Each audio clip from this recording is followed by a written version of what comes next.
point out about Randy, you know, Randy obviously could play very well, is very educated, having grown up in a music school and blah, blah, blah, blah, blah. But Randy never played too fast. He always played it so it was like He played, digestible. yeah, he played fast, but there's a point of speed where it just blows past the listener, and it goes into what I call it's like playing into a black hole. Mm-hmm. It's like you can add more notes, but it doesn't increase anything. In fact, it decreases their value, you know? Exactly. And That, oh, sorry, go ahead. that's what he really, he would take the listener with him. It's like playing to the listener. He's not like playing, you know, so I guess that's the thing that I always loved about his playing, is that it was done in such a way that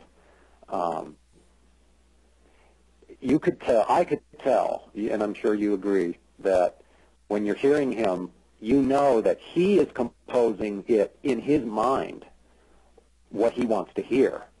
He's not playing out of pattern. Absolutely. He's playing music that he's hearing in his head, and that's been my big goal. You know, I basically had two goals as a guitar player early on, and one of them was achieved and codified into speed mechanics for lead guitar.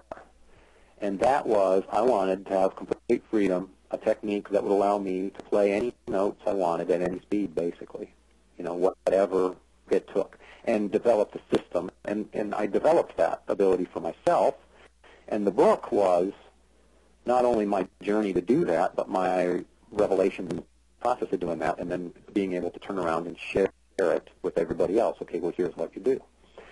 And so that's the physical part of playing. And then there's another side, and that's reflected in the Fretboard Mastery book more recently. And that is that beyond the physical thing, what we're really doing here is we're playing music, or trying to, supposed to, as I think.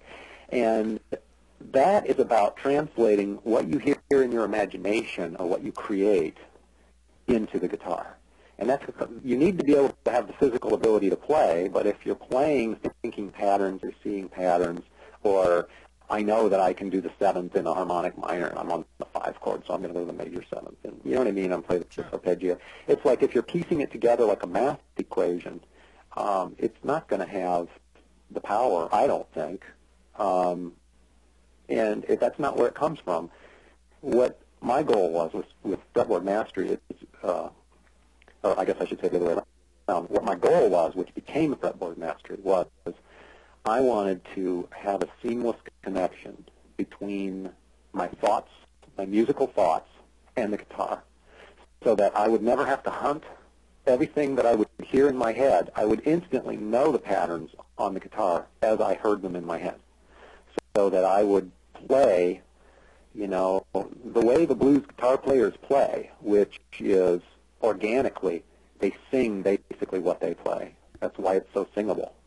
You know what I mean? As they're playing the guitar, they are, and there's no point at which any note they hit is not also ringing in their inner ear. They know what it is. It's not a wrong note. And when you're in that point, you can't play a wrong note because you know every note what it sounds, and you imagine it sound good. Your fingers go where you imagine, and you play everything right. And that's what I wanted. And that I put together an approach to achieve that in Fretboard Mastery.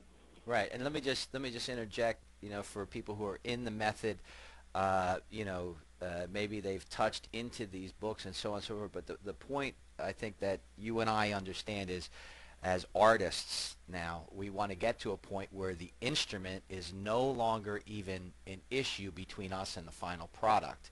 Right. And I think the Japanese samurai had, they have some Japanese phrase, please don't ask me to try to pronounce it, but the idea is thought becomes action instantaneously. The weapon no longer is even considered. And I try to explain this to students, that is exactly what Troy is speaking about. You have to know your theory, you have to know your patterns, you have to have the rhythmic control and the proper variated pick attacks, and all these things, all these mechanics have to be mastered. But at some point you have to transcend all of that. So, and to use a more culturally relevant example than samurai. You become Harry Potter, and the guitar is the wand. You think the sound, you wave the wand, and the sound comes roaring out of your Marshall stacks. And That's totally it. You want to completely.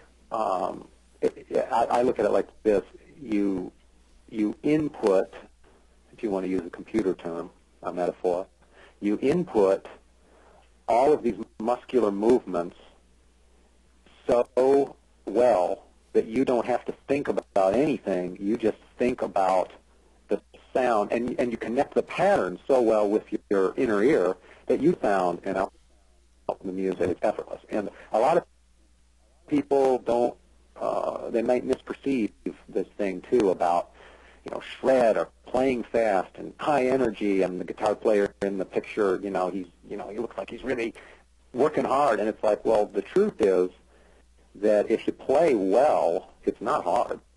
If it's hard, you don't have it mastered. Mastery is effortless by definition, and of course there's effort, there's some tension because it's a physical activity, but it's a physical activity that there should be no tension or worry. Let's put it this way: if you're at a point where you're saying, "Oh God, I hope I get this run right," I'm tensing up for it. You can be sure that you're screwing it up, because if you have that kind of tension, you are pulling time. There's no way that you're going to flow through it and execute it well. The level of what you want to shoot for is that high. And I liken it like this. If you're most of us have mastered eating with a fork. When you grab a fork, you don't miss how many times do you miss your mouth? Well, it doesn't happen. It just goes in every time. Well, that's how you want your guitar playing to be. You go for that note, you go for the run or whatever. It happens every time. Now, the fork, you laugh, and of course I'm taking an example that, is kind of amusing as we're adults. But, if you got kids, you watch a 2-year-old eat, mastering a fork is actually not that easy. They have to work at it for a long time, and we all did.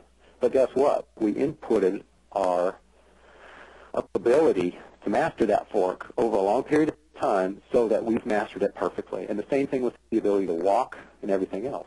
Somebody who has had a stroke and can't walk because they've lost that inputted ability, they have to work really hard at it.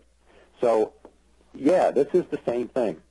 You want to be able to play the guitar the same way you eat with a fork and you walk or ride a bike or, whatever. Whatever you do, if you do something, you do it well to the point that you've transcended having to think about it, then you can think only about the part that you need to, which to me is the music, and that's when it becomes magical, because that's when you create flow.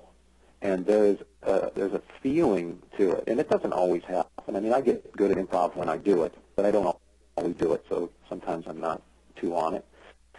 But, I can tell you that, and everybody gets glimpses of this as they play their instrument and they get better. Things where the magical things happen, you go in and you get into that flow state. When you're really in it right, you can go through and do amazing things, and it's almost as if I don't know what I'm doing at the moment I'm doing it, but I know it's going to come out perfect, and it does come out perfect, and the phrase counterbalances. It's almost as if you reach into the future, figure out what you're going to do, and it comes back to tell you what to do, and you follow the intuition to do it. And it's a bizarre kind of thing, but it's definitely in line with all the martial arts. It's transcending. It is. Basically, it's a form of meditation. It is, and we're getting into the metaphysical thing. Yeah. That's true.